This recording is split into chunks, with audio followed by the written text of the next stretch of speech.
Buongiorno e come sempre ben ritrovati con Ore 13, oggi siamo in versione salute, buon venerdì a tutti quanti, un po' nebbioso ma insomma cerchiamo di tenervi in compagnia. 049 49 06 054 se volete intervenire oggi perché parleremo di vaccini contro l'influenza, antinfluenzali perché quest'anno, l'anno che insomma stiamo per chiudere, è stato piuttosto pesante. L'influenza perché quando vaccinarsi pro e anche contro e abbiamo il piacere di farlo con la dottoressa Lorena Gottardello, medico del Dipartimento di Prevenzione dell'ULSS-6 Euganea. Benvenuta dottoressa. Grazie a voi. E ben ritrovata, perché ogni tanto ci si ritrova. E il piacere di avere in studio con noi Maurizio Chiesa, direttore del pronto soccorso e della medicina d'urgenza dell'ospedale Sant'Antonio, ULSS-6 Euganea. Benvenuto anche a lei e ben ritrovato perché ci si ritrova sempre, come dico, ogni tanto. Allora, ci sono dati molto interessanti perché poi di settimana in settimana c'è, come vogliamo sapere, il meteo, il tempo che fa, lo stato dell'arte dell'influenza. Allora, dottoressa Gottardello, alla 43esima settimana del 2018 l'incidenza era di 1,17 casi per 1000 assistiti. Poi adesso le cose si stanno un po' più alzando, nella 44esima settimana poi ci sono stati proprio 2 dati confermati di influenza di tipo A, una bambina e una giovane donna, e adesso proprio dalla 46esima settimana è partito il monitoraggio.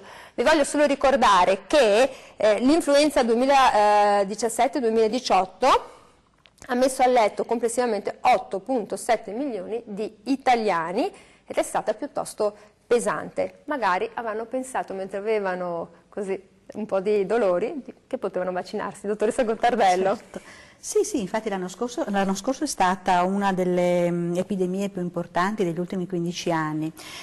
Per tanti motivi, perché è stata anticipata rispetto agli anni precedenti ed è durata, ha avuto un picco veramente importante nel mese di gennaio, che ha coinvolto soprattutto i bambini, perché sono sempre loro quelli più interessati e comincia da loro e poi anche le altre persone.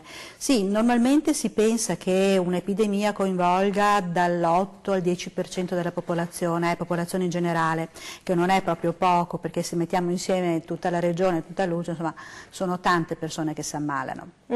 E quindi a un certo punto un po' alla volta le vediamo comparire con informazioni e locandine le notizie relative proprio alla vaccinazione. Adesso è il momento giusto. Adesso abbiamo cominciato, sì, in tutta la regione praticamente, in tutte le ULSS del Veneto, qualcuna prima, qualcuno dopo, ma insomma questa settimana abbiamo cominciato la campagna di vaccinazione antinfluenzale.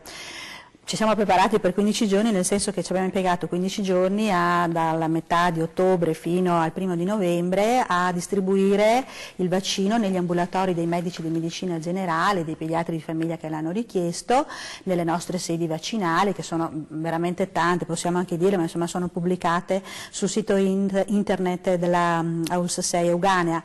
Si pensi che noi abbiamo praticamente attivi in questo momento 675 medici, quindi questi punti vaccinali in tutta l'azienda, e abbiamo un'altra ventina di sedi vaccinali tra i distretti, tra gli ospedali Sant'Antonio, Campo San Piero, quindi è una battaglia, insomma ci siamo preparati per bene, abbiamo tutti i vaccini che ci servono.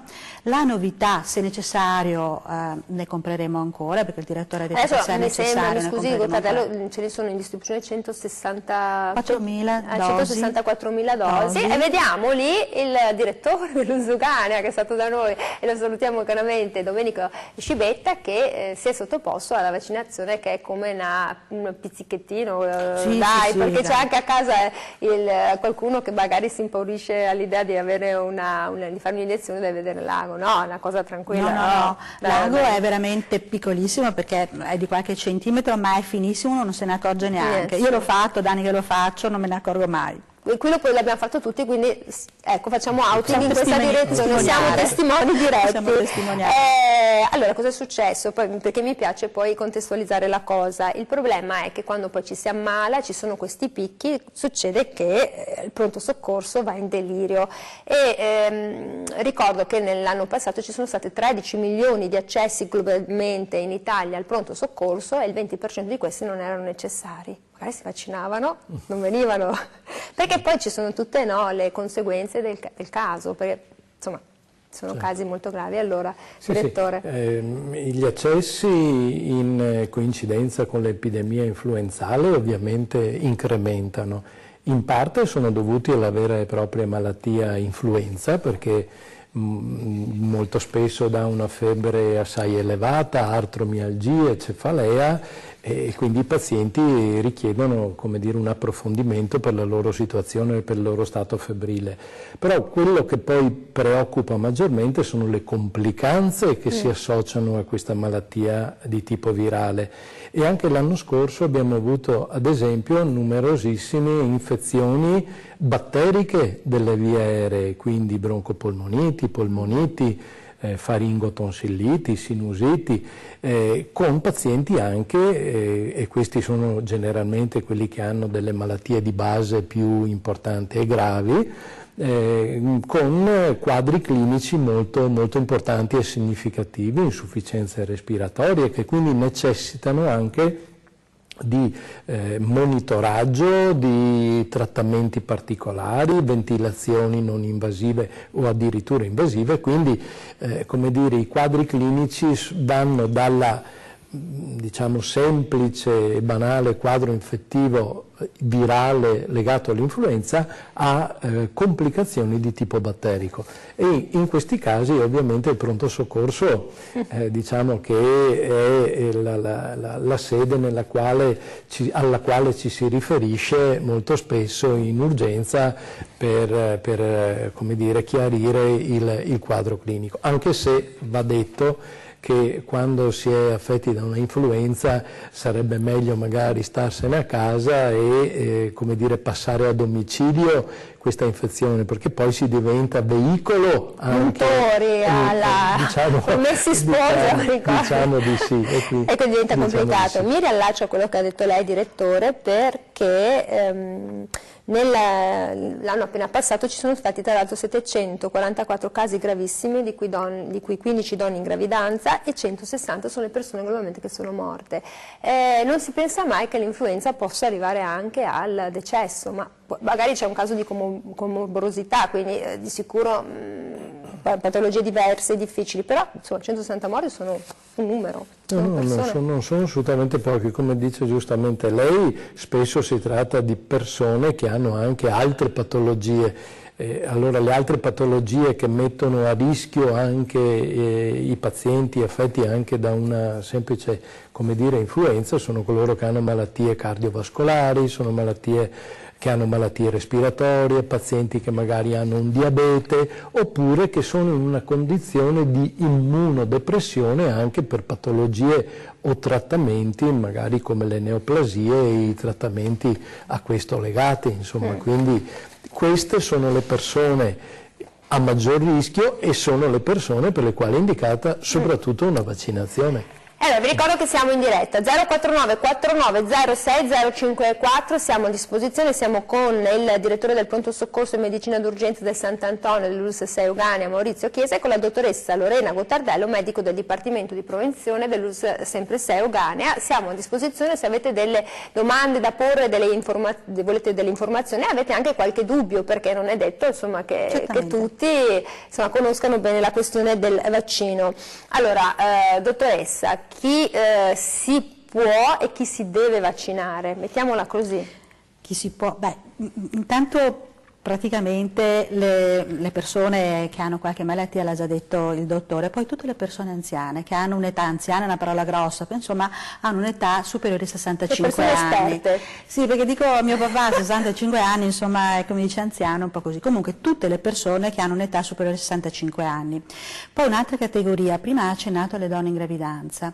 Questo si pensa sempre che le vaccinazioni delle donne in gravidanza non si debbano fare, invece questo è un nuovo filone di ricerca, proprio perché si è visto, e l'ha accennato lei, che ci sono stati proprio dei decessi nelle donne in gravidanza, ma non solo decessi, in realtà ci sono stati dei parti pretermini, ci sono stati dei bambini nati a basso peso, e quindi insomma è un vaccino che ormai si fa da anni nelle donne in gravidanza per due motivi: per proteggere la mamma, perché va incontro più facilmente a complicanze, ma anche perché diamo il tempo alla mamma di produrre anticorpi che passano attraverso la placenta. Allora, passando attraverso la placenta, il bambino quando nasce, in periodo proprio dell'influenza, un neonato ovviamente è un bambino debole, insomma in qualche maniera deve essere protetto, no? Allora si immagina questo bambino che va a casa con fratelli, fratellini, parenti eccetera che hanno l'influenza, che magari gli parlano sopra eccetera. Allora cosa fa la mamma che si vaccina magari nell'ultimo trimestre di gravidanza? Produce una serie di anticorpi che passano attraverso la placenta e li dà al bambino. E il bambino ha, noi la chiamiamo, un'immunità passiva e quindi è protetto, almeno per i ceppi 4 di quest'anno qui. Insomma, quindi dicevamo allora le donne in gravidanza, poi abbiamo le persone affette da malattie, poi abbiamo anche una cosa interessante che non viene sufficientemente detta, la vaccinazione è gratuita anche per le persone che assistono i malati, quindi i familiari, esatto, i familiari, le badanti, ma anche i familiari stessi, anche i bambini, i nipoti che magari hanno a casa una persona anziana che è allettata o che è a rischio di scompenso diabetico, di scompenso cardiaco, queste hanno diritto gratuito ad avere il vaccino. Allora, questa è un'informazione perché magari poi c'è anche la pigrizia, la paura di spendere soldi. No, sono è gratuite. Poi danno dal loro medico di famiglia che conosce ovviamente il familiare che è ammalato, quindi meglio di così. E io penso che ci sia una telefonata, la prendiamo. Pronto? Buongiorno. Buon venerdì. Pronto? Sì. Prego. Sì, buongiorno. Ci dica. Buongiorno, allora io ho letto recentemente su settimanale che c'è stata una scoperta giapponese di una pillola che con una sola somministrazione guarisce completamente dall'influenza in 24 ore. Volevo capire se è una cosa vera, se è una fake news. Magari fosse vera. Guardi, allora intanto la ringrazio perché poi i nostri telespettatori sono sempre attenti, leggono e cercano di informarsi nella speranza che poi il giornalista non pubblichi le famose fake news, cioè le bufale. 049 4906 054. Io penso, le faccio dare una risposta, penso dopo la pubblicità perché forse siamo sul limite temporale, quindi caro telespettatore intanto ci informiamo se esiste o no questa pillola, noi torniamo dopo.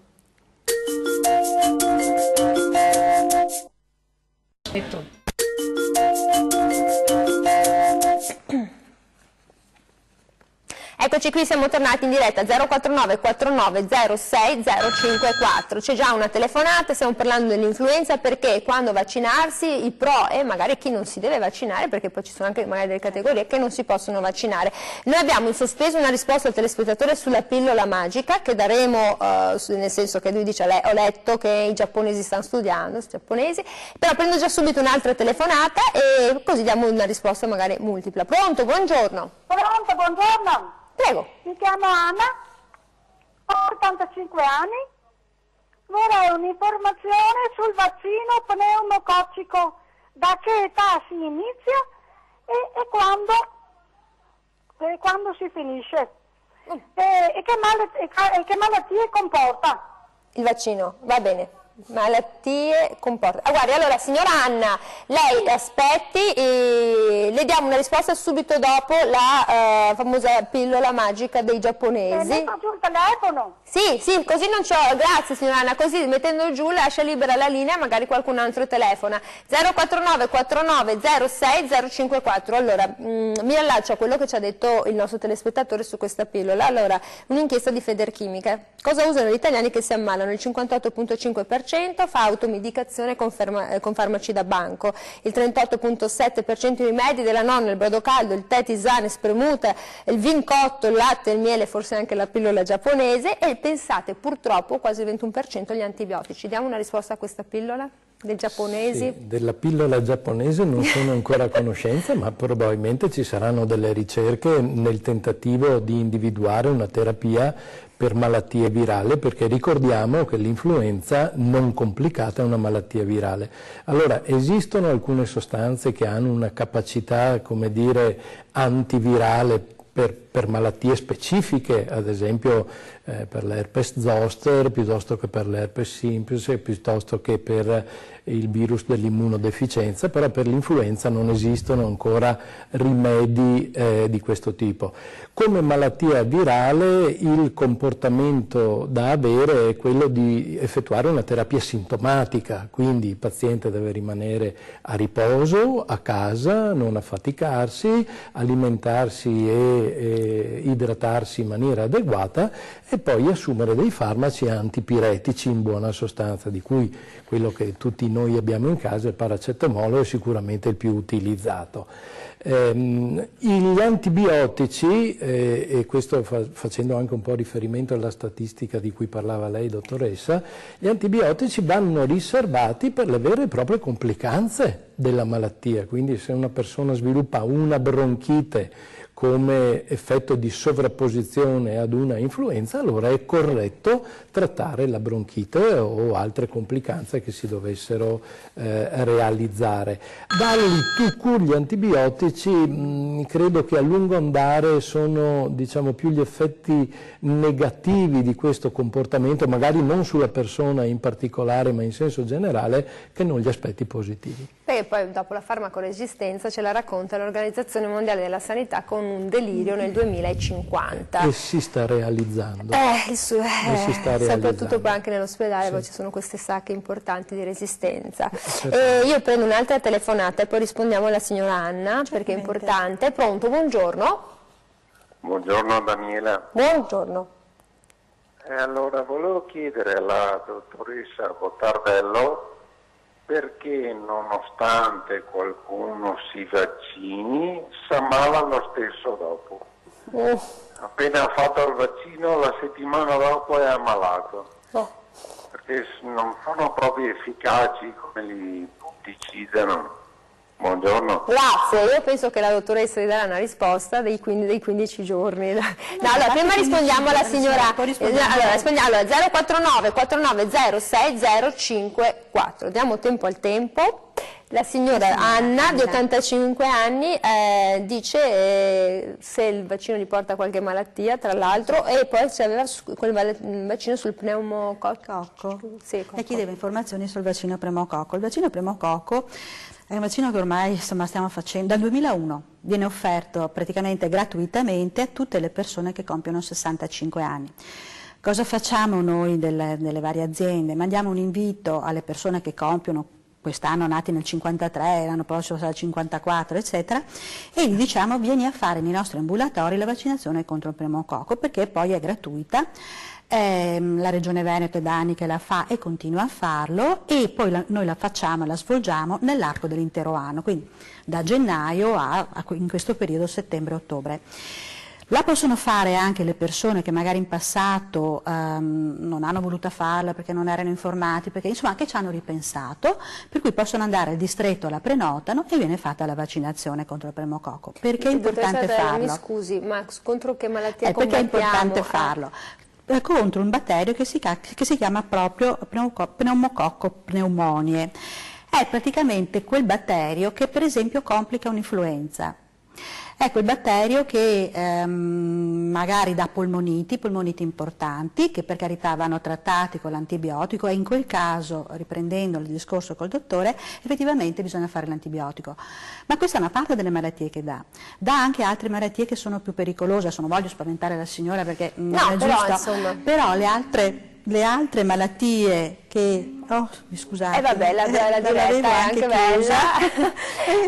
Quindi lei dice, non è che il vaccino che porta alle malattie, ma è il vaccino che ci difende, dottoressa Gottardello, dalle malattie. Esatto. L'altra cosa insomma, per la quale motivo lo facciamo sono delle meningiti. Noi abbiamo visto in quest'anno, ma anche negli anni passati, proprio delle meningiti di pneumococco, proprio nelle persone anziane. E quindi serve per questi motivi. Prevenire la polmonite in caso appunto di influenza, eccetera, eccetera, ma anche per prevenire queste malattie che si chiamano forme invasive del pneumococco. Se la signora non ha ricevuto l'invito, ci ha ripensato, si rivolge al distretto, fa una prenotazione e può fare la vaccinazione. E quindi fa solo che del gran bene. Poi è un buon vaccino perché poi la signora è spaventata, non da effetti collaterali, ripeto, 20 anni che lo facciamo, io l'ho fatto a mio papà, non c'è nessun problema, dà un po' di dolore al braccio, basta. Vabbè, ma quello è un pizzichetto, come bisogna dirlo perché si gratta un bruscolino, allora il dolore è quello di un bruscolino che ti devi grattare, meno di una vescica su un piede causata da scarpe strette, mettiamola così. E poi l'altro signore che ci ha chiamato dice: ma perché ti vaccini ma poi ci si ammala lo stesso, mi sono vaccinata ieri, domani mi prendo l'influenza, c'è un tempo giusto? Allora, sì, allora intanto perché si fa in questo periodo? Perché ci vogliono almeno 15 giorni perché l'organismo produca i famosi anticorpi. Per quello è importante farlo adesso, perché farlo troppo tardi ovviamente non c'è il tempo, perché poi comincia l'epidemia verso Natale, il primo dell'anno, e quindi se si fa troppo tardi non diamo tempo al nostro organismo di vaccinarsi. Però c'è un altro concetto che bisogna dire, perché al di là del tempo, al di là del signore che dice dopo 15 giorni mi sono ammalato, oppure ci sono le persone che dicono mi sono vaccinato però mi sono ammalato lo stesso. Allora dobbiamo dire che durante l'inverno non c'è solo l'influenza o i virus dell'influenza che circolano, ma c'è tutta una serie di virus che cominciano a settembre, ottobre e vanno avanti fino alla primavera, che sono quello dell'influenza, poi hanno quei paroloni, rinovirus, virus sinciziale, quelle cose là. A tal proposito la Regione Veneto, ma il Ministero, fa una sorveglianza, oltre ai casi che diceva lei, ma anche proprio va a vedere queste persone che virus, va a isolare i virus. Si è visto che nella Regione Veneto, con questo sistema che fa il laboratorio del professor Palù, qua della nostra università, solo il 34% delle persone che avevano sintomi influenzali e che si pensava fosse l'influenza, che sono andati a prelevare la saliva, perché sostanzialmente la saliva, solo il 34% hanno trovato il virus dell'influenza. Quindi vuol dire che gli altri virus e gli altri casi sono dovuti a virus diversi. Perché comunque dobbiamo farlo? Perché uno può dire, beh vabbè, ma allora se mi copri solo contro il 34% non lo faccio. Ma intanto usiamo quello che abbiamo, cioè quando avremo... No, perché dottoressa Gottardelli, io guardo gli occhi stranchi e affaticati del direttore Chiesa e dicevo, non me li mandi al pronto soccorso. Insomma, un terzo della popolazione è già protetta. Sarebbe contento se un terzo della popolazione non si riversasse sul pronto soccorso. Sì, soprattutto per loro. Poi. Per tutti. Allora io prendo la telefonata e poi sentiamo il dottor Chiesa. Pronto? Buongiorno. Pronto? Sì, buongiorno. Buongiorno. Allora, parlo per me ma anche principalmente per la moglie. L'anno scorso abbiamo fatto entrambi il vaccino e abbiamo avuto problemi per diversi giorni di dolori sulla parte dove è stato fatto il vaccino. Sul braccio, sull'articolazione del braccio, dove è stato eseguito la vaccinazione. Volevo capire se... ma lei ha avuto dolori quando si toccava il braccio o proprio dolori anche nel movimento, ad articolare proprio il movimento? Sì, dolori importanti. Importanti. Allora, io la ringrazio tanto per questa domanda, secondo me dovete cambiare infermiera, perché c'è la mano pesante, no? Sì, questo è uno degli effetti avversi che sono descritti, non dice niente di nuovo, nel senso che si sa che essendo una vaccinazione intramuscolare, per cui inietti un ago, per quanto poco vai a traumatizzare il muscolo, e quindi è previsto così tanto, e in entrambi, non lo so, insomma, probabilmente sì. Magari la mano, non lo so, perché di solito magari insomma anche a me dà un po' di dolenzia ogni volta che lo faccio, mi dà un po' di dolenzia al braccio, ma insomma un giorno o due passa. Non ho sentito niente. Ecco, senta dottor Chiesa, allora abbiamo sentito che il problema è che cos'è anche forse la nostra scarsa preparazione su che cosa sia un'influenza. Dice ci sono 3 condizioni presenti contemporaneamente, quindi la febbre elevata, i sintomi sistemici come i dolori e il sintomo respiratorio. Allora questi sono i 3 campanelli d'allarme, noi abbiamo un'influenza. Ma perché lei che è così esperto, la gente si reca al pronto soccorso? Che paura ha?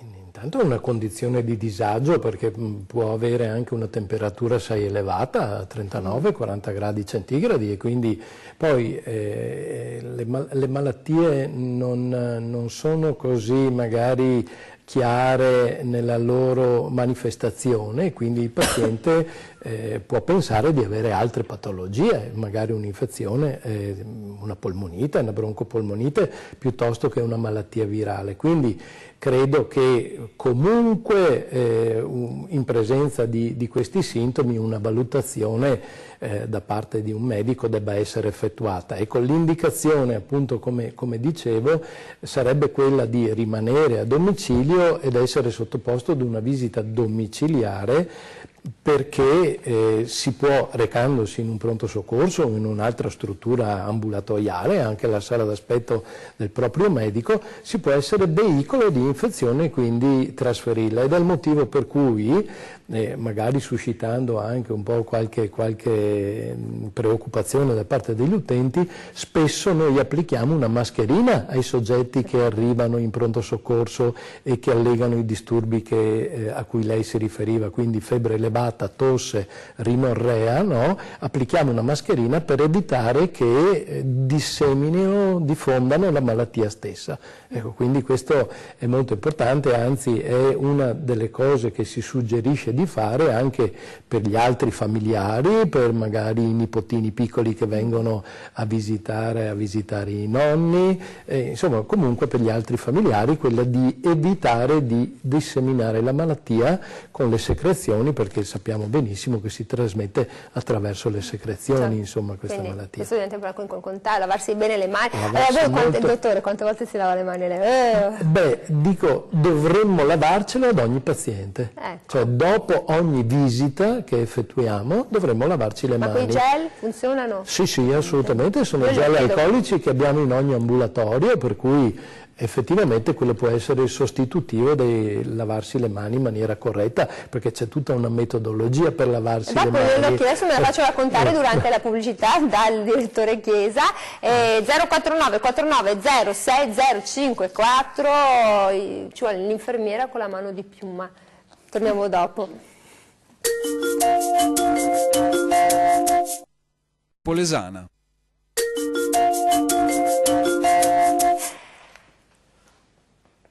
Eccoci qui, siamo tornati in diretta, 049 49 06054, ci state chiamando molti, vuol dire che siete attenti e che magari quest'anno decidete di vaccinarvi, perché finora insomma abbiamo convinto il 15% della popolazione italiana, possiamo aumentare, possiamo far di meglio.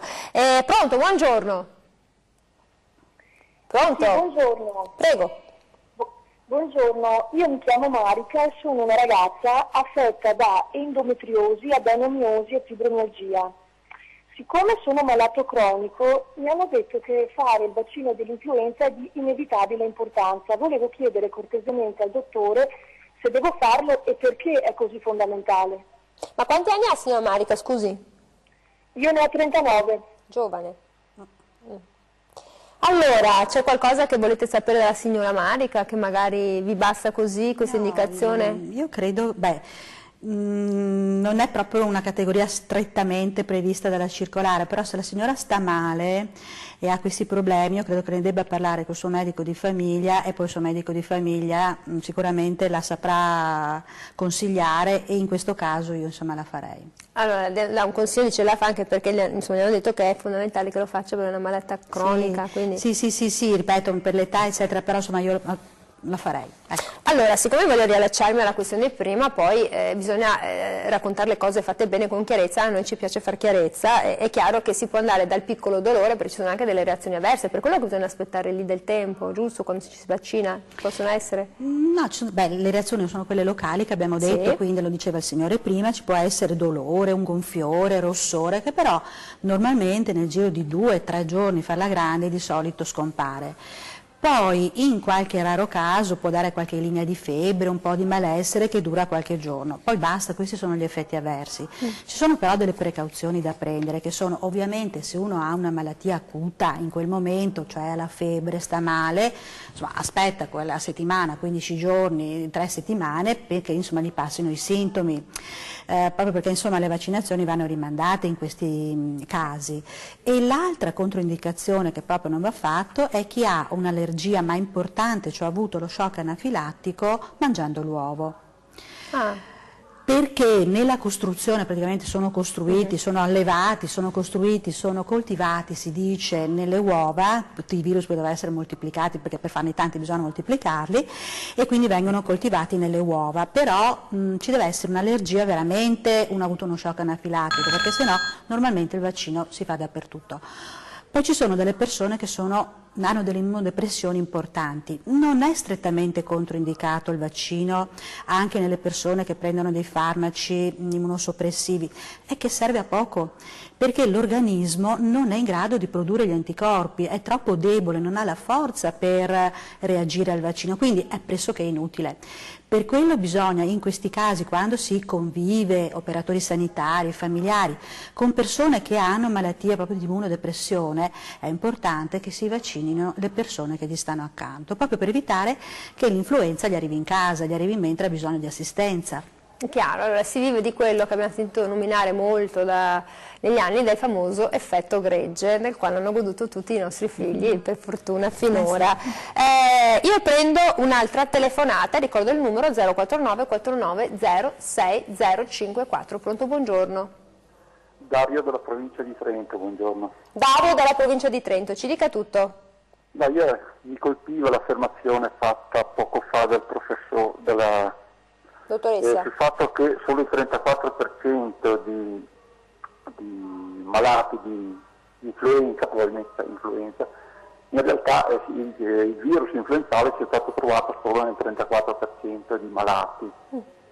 Ma questo fatto non dovrebbe portare a fare qualche riflessione, magari a ridimensionare anche tutto quello che è stato costruito intorno a questi virus come causa di malattia? Perché alla fine, per chi sa, forse l'influenza non è, forse tutte queste malattie hanno anche altre cause, polarizzare tutto sul virus, come è stato fatto negli ultimi decenni, in realtà cos'è che consente di fare? Di arginare quelle che sono le vere cause, e consente anche, io mi ricordo negli anni 90, De Lorenzo condannato per aver preso una tangente da 600 milioni della SmithKline Lei dice che ha paura che ci sia qualcosa attorno e che quindi le persone ci marcino. Allora, signor Dario, le dico subito intanto che purtroppo il virologo è stato citato, ricordiamo che è il presidente europeo dei virologi, io ho avuto l'onore di averlo in trasmissione e ci ha raccontato di questi super virus che ahimè sono in arrivo. Il virus è una cosa con la quale dobbiamo purtroppo convivere, ed esistono poi le cause ambientali, le cause dominanti. Se posso così portare il contributo, lui ha parlato perché spesso viene fuori questo discorso dei soldi, della big pharma, eccetera, per tutti i vaccini, quindi non è una cosa che viene fuori spesso, ed è un'osservazione sinceramente da fare, ci mancherebbe altro. Però lo diceva lei, quanto è che spendiamo per tutti i farmaci da banco? Costano molto, molto di più. Ce l'ho presente, ce l'ho. Allora, vengo anche al dottor Chiesa. Allora, vi ricordo che i costi pro capite medi per mucolitici, anti-influenzali e aerosol sono circa 27 euro. Il costo del vaccino è di circa 2,40 euro, quindi fatevi la proporzione. Vi ricordo che 7 milioni di italiani sono stati visitati presso gli ambulatori medici di medicina generale, il 30% in più quest'anno rispetto al 2016-2017, più 20% accessi al pronto soccorso. E qua sapete quanto costa l'influenza in Italia? Costa 10,7 miliardi, cioè un terzo di una manovra economica, non diciamo la Salvini e Di Maio, che se no vediamo, ci piangono dentro. Allora, dottor Chiesa, è così, le ricadute, perché poi si stringe anche sul sistema sanitario, ma un piccolo gesto da 2,40 euro non ha una ricaduta d'ombrello a pioggia così importante. Sì, esistono sempre delle idee diverse un po' in campo vaccinale, no? Anche in questi ultimi anni abbiamo assistito a grandi discussioni, perché poi alla fin fine quello che pare di capire è che ci stia dietro un po' il ragionamento chi è pro e chi è contro la vaccinazione. Ecco.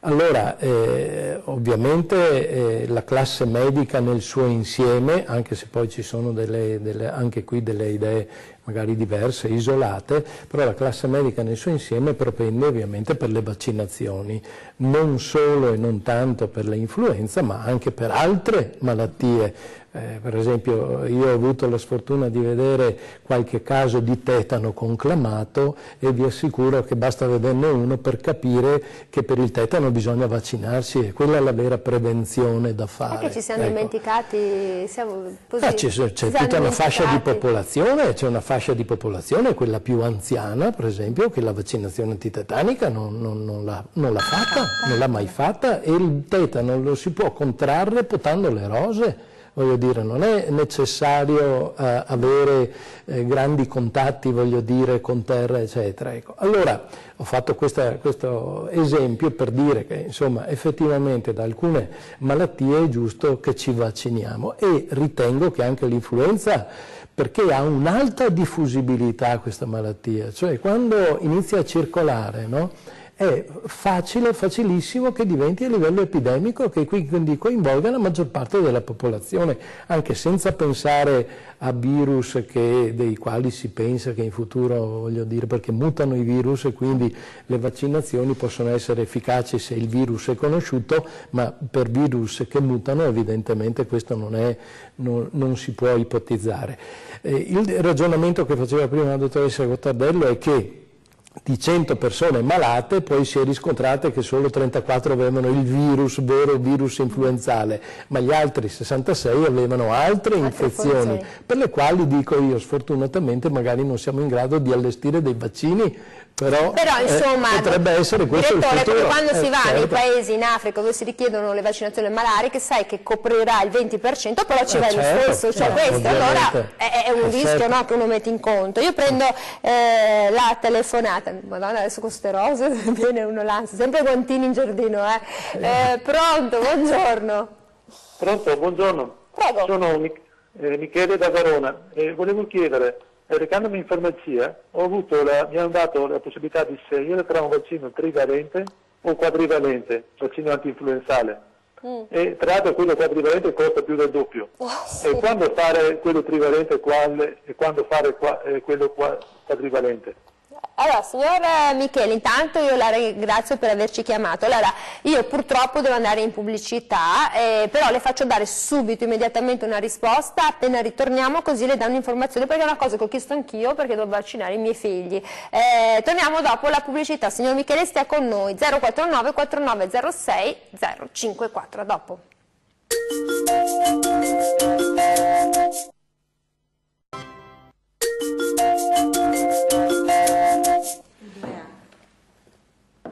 Ecco, durante la pubblicità, caro signor Michele da Verona, ci siamo fatti un po' l'idea su quali consigli per gli acquisti, mettiamola così, 049 4906 054. Dottoressa, a lei la telecamera, e quindi ci dica, tri o quadrivalente? Quadrivalente, è quello ultimo che abbiamo, è quello che ha comprato la Regione Veneto e quello che abbiamo distribuito ai medici di medicina generale in tutto il Veneto praticamente, perché contiene 4 ceppi.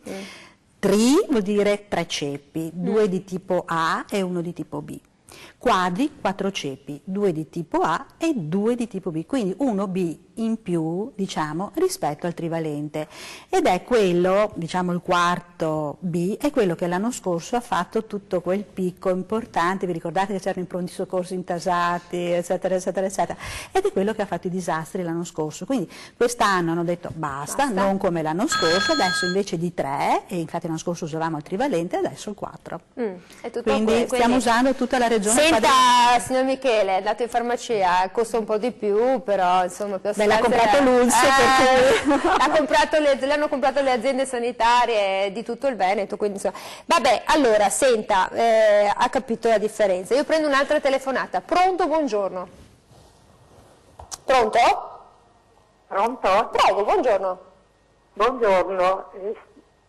Sì, volevo chiedere, avendo terminato oggi il vaccino anticatarale, dopo quanti giorni posso fare l'anti-influenzale? Grazie. Quanti anni ha, signora? Magari può servire. 81. 81.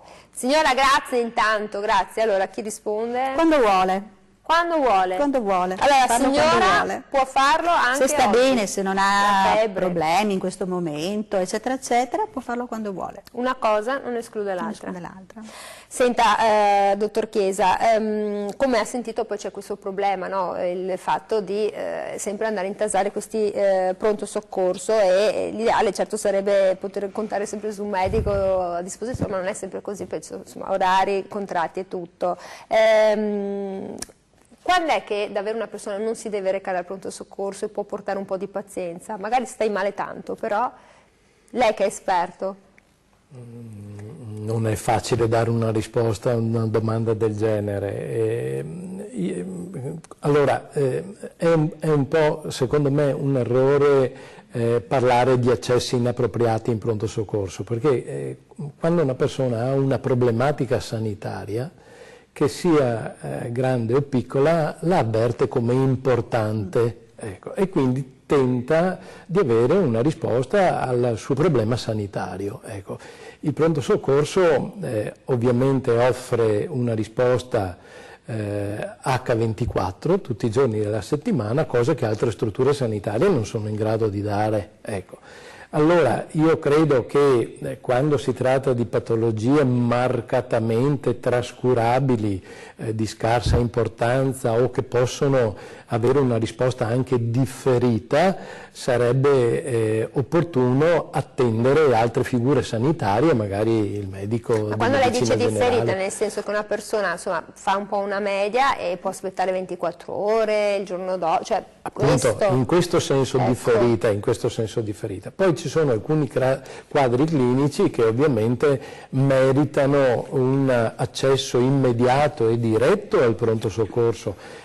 Quando si tratta di un dolore toracico, per esempio, è l'emblema di un quadro clinico che merita una valutazione immediata. Spesso anche il dolore addominale merita una valutazione immediata. Infatti io dico sempre che è difficile orientarsi su un dolore addominale per via telefonica, ecco, nel senso che una valutazione ed una visita appropriata la merita. L'improvviso mal di testa in una persona che non è un cefalalgico noto, ad esempio, no? Anche questo è un quadro clinico che merita una valutazione. Spesso nel caso della febbre invece si può attendere una febbre isolata senza altre problematiche associate, che non sia mancanza di respiro piuttosto che il dolore addominale eccetera. Forse un minimo di attesa e di una valutazione anche differita si può fare. Quindi si può anche portare pazienza. Poi se sei un uomo, direttore, spariamo sulla Croce Rossa che è 37 già collegato col SUEM. Allora, senta, le do una cosa, che le facciamo una riflessione, perché abbiamo sentito che il 21% degli italiani si cura con l'antibiotico, ma ricordiamo, un virus non c'entra nulla con un batterio, quindi l'antibiotico non va bene. E quindi in un'altra intervista il 38% degli italiani è convinti dell'efficacia dell'antibiotico contro l'influenza. Allora voi nel pronto soccorso, negli ospedali, avete un forte problema di farmacoresistenza. Come ve la cavate? La vedete voi questa? Perché ci sono 22 paesi osservati e più di 500, pensate, mila casi in Europa e anche nel nostro paese complessivi non hanno trovato una terapia, non si riusciva a trovare l'antibiotico. Sì, la farmacoresistenza è un problema emergente. Esistono dei germi che hanno sviluppato nel tempo una resistenza ai farmaci che comunemente utilizziamo, agli antibiotici che comunemente utilizziamo. Ovviamente per dire questo è necessario fare un esame culturale ed un antibiogramma, cioè nel senso che bisogna prelevare il liquido biologico che si pensa essere interessato dal quadro infettivo, per esempio le urine piuttosto che il sangue nel caso di una sepsi, e fare un esame culturale per vedere qual è il germe che cresce e l'antibiogramma per vedere a quali antibiotici quel germe è sensibile. Allora, facendo queste cose, e il sospetto ti viene quando magari ad una malattia infettiva si prescrive un farmaco e si vede che la malattia infettiva in realtà non recede, persiste, no? Ecco, allora questa farmacoresistenza verosimilmente è stata indotta anche da un uso smodato della terapia antibiotica, magari non nel soggetto interessato, no? Ma in senso generale. Ecco, per questo si dice allora, se siamo certi, e ci sono degli aspetti clinici e anche laboratoristici che ci fanno pensare che sia una malattia virale, in caso di una malattia virale isolata e non complicata, bisogna resistere dal prescrivere antibiotici, Anche, dico resistere perché ti verrebbe molto più semplice, dico, prescrivere un antibiotico, magari anche per solo copertura, cioè per dire per sicurezza evitiamo che si insorgano complicanze, magari ma non è così che certo. Non parla ti viene un po' più facile. Certo. Ecco, Però questo a lungo andare poi lo paghiamo sotto forma di comparsa di germi resistenti. Poi ci sono anche altre problematiche, perché ad esempio ci sono molte persone anziane in case di riposo che sono affette da piaghe da decubito, da cateteri vescicali a dimora, da accessi venosi centrali, e sono tutte condizioni che predispongono anche alle infezioni. E quindi facciamo attenzione, resistiamo e cerchiamo di usare anche noi stessi, insomma, un po' di cervello, di non avere paura, perché poi noi abbiamo quell'orribile armadietto dei medicinali a casa, tutti gli italiani, tu apri, esce il mondo. Senta, dottoressa Gottardello, diamo un'informazione importante: quando ci si vaccina, quando finisce il periodo di vaccinazione? Cioè quando voi dite basta? No, il periodo ideale è novembre, per i motivi che vi dicevo adesso, il mese di novembre. Noi possiamo fare la vaccinazione fino a Natale, però più avanti la portiamo, se la stagione è anticipata lo facciamo in tempo. Quindi il periodo ideale è novembre, quindi entro novembre, sì. Adesso. Senta, per dare delle informazioni, abbiamo sentito che è gratuito, poi ci sono delle categorie per cui non è gratuito, o è gratuito per tutti? Ma io credo che tutti entrino in qualche maniera. Per esempio un'altra categoria sono tutti i dipendenti pubblici, che vanno dalle forze dell'ordine, carabinieri, vigili del fuoco, insegnanti, esatto, per esempio tutto il personale della scuola, quindi gli insegnanti, i bidelli, tutti appunto i dipendenti pubblici, addirittura i veterinari, i donatori di sangue. Quest'anno sono entrati anche i donatori di sangue, perché l'altro problema è in caso di emergenze e dobbiamo avere i donatori efficienti che non si ammalano. E quindi da quest'anno c'è tutta anche una campagna proprio di vaccinazione con i donatori, che abbiamo già cominciato un po' a informarli, a fare pubblicità per tenere, perché le emergenze ce le abbiamo sempre, qua pioggia, non pioggia, è tutta un'emergenza, e quindi bisogna tenere in efficienza anche il sistema delle donazioni. Quindi anche questa cosa qua quest'anno proprio ci teniamo. E poi ripeto, secondo me le persone che assistono le altre persone che hanno problemi. Quindi le persone che tengono, che hanno cura di persone in condizioni di fragilità. Sì. Che è un po' il messaggio che diceva lei, per esempio quello della Regione Veneto, che così è scritto: proteggi chi ami, vaccinati contro l'influenza. E infatti lo slogan, vede, di quest'anno è il nonno insieme al nipotino. Perché? Perché è un po' il discorso che dicevamo dell'immunità di gregge, cioè la vaccinazione bisogna capire che non è mai una cosa solo fine a se stessa, la persona che si vaccina, perché poi la persona vive insieme agli altri, per cui i bambini hanno bisogno di vivere insieme agli altri, per cui la copertura, i nonni... Poi se si ammalano le mamme o il papà, mamma quindi mia, uno non si vaccina mai per se stesso, quella è una grande azienda, la famiglia. Esatto, per la collettività. La vaccinazione noi la pensiamo una cosa della collettività. Allora, siccome il tempo a nostra disposizione è terminato, però l'informazione di servizio è che nell'emisfero australe la situazione è un po' più lenta, quindi si spera che non sia così virulenta o forte poi quando arriva nel nostro emisfero. Certo. E grazie per i consigli anche di giardinaggio, e ringrazio per il tetano. Allora, grazie a Maurizio Chiesa, direttore del pronto soccorso e medicina d'urgenza del Sant'Antonio dell'ULSS 6 Euganea, per essere stato con noi, e grazie davvero molto a Lorena Gottardello, medico del Dipartimento di Prevenzione dell'ULSS 6 Euganea. Speriamo di essere stati utili, grazie a chi ci ha chiamato, a chi ci guarda e chi ci guarderà in replica. Domani.